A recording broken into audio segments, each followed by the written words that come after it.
Port d'Albret FM. Ce soir, on se couche moins bête. Cassandre Linossier. Bonjour à tous, ce soir on se couche moins bête avec une chronique sur une femme qui a fait plier un roi absolu simplement en refusant de plier elle-même. Nous sommes en Angleterre au XVIe siècle. Sur le trône, Henri VIII, roi, jeune encore, puissant, sûr de son droit divin et marié à Catherine d'Aragon. Alors vous le savez, à la cour, les femmes existent surtout dans deux catégories très simples, les épouses politiques et les distractions. Et le roi, comme beaucoup d'hommes de pouvoir de son époque, n'a jamais vraiment appris à entendre le mot non. Il prend les femmes comme on cueille des pommes, rapide, sans cérémonie. Mais il rencontre Anne Boleyn. Ce n'est pas une beauté docile, ce n'est pas une ingénue, c'est une femme vive, cultivée, formée à la cour de France, qui comprend parfaitement le théâtre du pouvoir. Henri la veut immédiatement. Elle refuse d'être sa maîtresse. Parce qu'elle sait exactement comment fonctionne ce monde. Les maîtresses sont consommées, les reines sont couronnées. Si Henri la veut, il devra l'épouser. On imagine la stupeur. Le roi d'Angleterre, habitué à prendre ce qu'il veut, se retrouve face à une femme qui lui impose une condition. Et le pire, c'est qu'elle tient. Elle tient des mois, elle tient des années.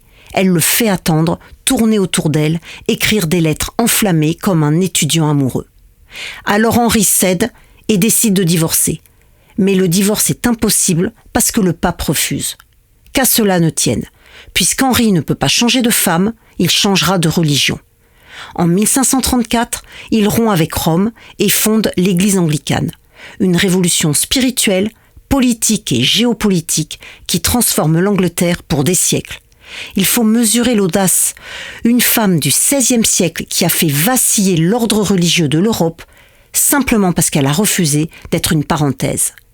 Alors Anne devient reine, une reine brillante, rapide d'esprit, parfois mordante. Elle soutient les idées nouvelles, protège des penseurs réformateurs, intervient dans la politique. Bref, elle ne se contente pas d'être décorative. Et c'est souvent là que les femmes deviennent dangereuses. Elle donne naissance à une fille, mauvaise nouvelle pour Henri qui rêvait d'un fils.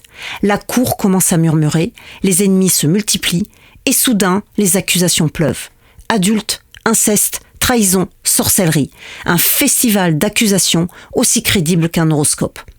Anne est jugée lors d'un procès expéditif, elle est condamnée et décapitée à la Tour de Londres en 1536. Henri, quant à lui, peinard, se remarie 2 semaines plus tard, comme on change de chemise après un dîner un peu tâchant. Mais l'histoire adore les ironies et la revanche posthume est magnifique.